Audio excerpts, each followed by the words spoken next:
ओम नमो भगवते वासुदेवाय।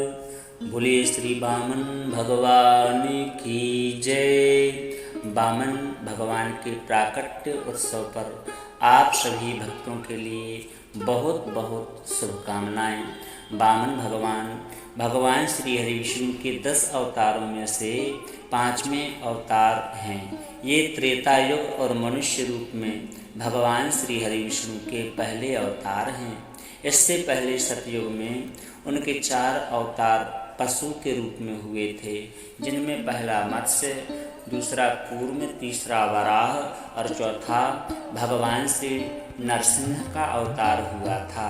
वामन देव ने भाद्रपद मास की शुक्ल पक्ष की द्वादशी तिथि को अभिजित मुहूर्त श्रवण नक्षत्र में महर्षि कश्यप और अदिति के पुत्र के रूप में अवतार धारण किया था। इस अवसर पर वामन बटुक को भगवान श्री सूर्य ने छत्र, महर्षि पुलस्त्य ने यज्ञोपवीत उनका धारण कराया, भृगु ऋषि ने उनको खड़ाऊं प्रदान की, अदिति माता ने कोपीन, मरीचि ने पलाश का दंड दिया और वहीं अगस्त ऋषि ने मृगचर्म, बृहस्पति ने जनेऊ और कमंडलू प्रदान किया, अंगिरस ने वस्त्र प्रदान किए, माँ भगवती सरस्वती ने रुद्राक्ष की माला भगवान श्री वामन को प्रदान की कि इससे आप भजन करना। कुबेर महाराज वहाँ पर आए तो उन्होंने वामन भगवान को भिक्षा पात्र प्रदान किया कि भूख लगे तो भिक्षा मांग लेना। इसके बाद में वामन भगवान पिता कश्यप की आज्ञा लेकर के बलि के पास में दान, त्रिलोकी का दान मांगने के लिए पहुँचे। वामन अवतार का जन्म इंद्र को बलि के भय से मुक्ति दिलाने के लिए ही हुआ था। असुर होने के बावजूद बलि धर्मात्मा और दानवीर थे। उसके यश और कीर्ति से इंद्र भी भयभीत थे। इधर राजा बलि इंद्र पद पाने के लिए गुरु शुक्राचार्य की सहायता से सोमा यज्ञ कर रहे थे। तब भगवान श्री हरि विष्णु वामन रूप में वहाँ पर पहुँच गए। उन्होंने राजा बलि से कुछ मांगने की इच्छा व्यक्त की।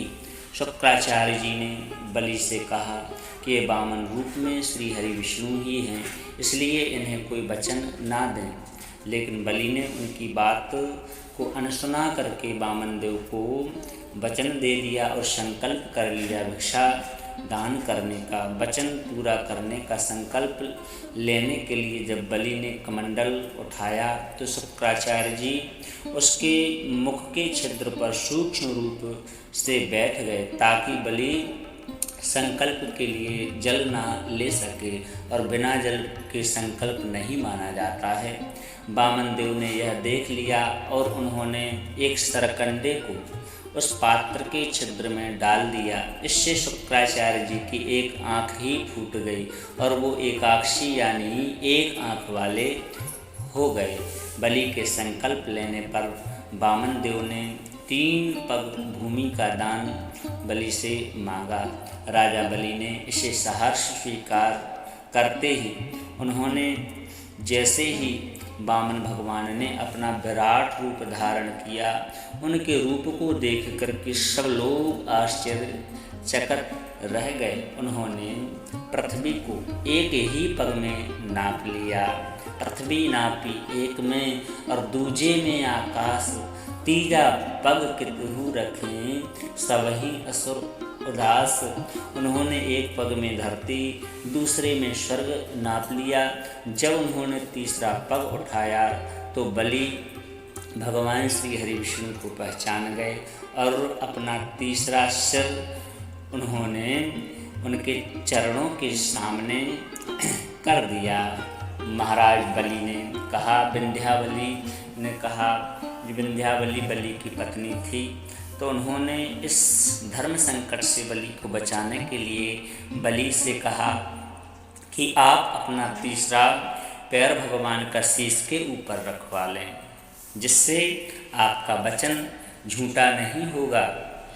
तब वामन भगवान का तीसरा चरण बलि ने अपने सिर पर रखवाते हुए भगवान श्री हरि का स्तवन किया। इससे वामन देव अत्यंत ही प्रसन्न हो गए और उसका वध करने के बजाय उसे पाताल लोक के सुतल लोक का अधिपति बना दिया।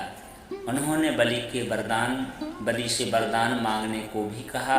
तब बलि ने उनसे कहा कि हे प्रभु, आप सदा के लिए हमारे साथ रहें। बलि की इच्छा का सम्मान करते हुए वे गदा पाणी नाम से उनके द्वारपाल बन गए। साथ ही अगले मनवंतर में उन्हें इंद्र का पद देने का वचन भी प्रदान किया। इसके साथ ही उन्होंने राजा बलि को यह वरदान भी दिया कि वे साल में एक बार अपनी प्रजा से मिलने के लिए पृथ्वी लोक पर आ सकते हैं। केरल में मान्यता है कि राजा बलि साल में एक बार अपनी प्रजा से मिलने के लिए पृथ्वी लोक पर आते हैं।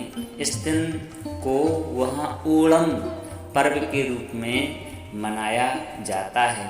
इस प्रकार से वामन भगवान और बलि महाराज की इस पावन कथा को जो भी भक्त श्रद्धा और भक्ति के साथ में श्रवण करते हैं, भगवान श्री वामन उनके धन के भंडार भर देते हैं। यह पावन कथा यदि आपको अच्छी लगी हो तो चैनल के लिए सब्सक्राइब अवश्य करें। वीडियो यदि पसंद आया हो तो दिल से लाइक करें और कमेंट में जय श्री वामन भगवान अवश्य लिखें।